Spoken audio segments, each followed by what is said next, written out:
لحظة، في معلومة مهمة جدًا أنا عايزة أوصّلها لكل راجل وكل ست بيسمعوني.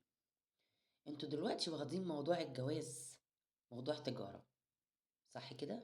ده بالنسبة للست بقى، أنا دلوقتي باخاطب الست.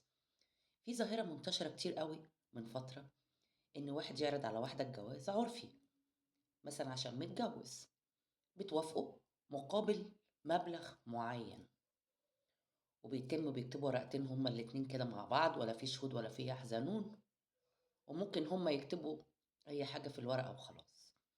وتعيش معاه الزوجة دي أسبوع، وبعد كده تطفش وما يعرفلهاش مكان.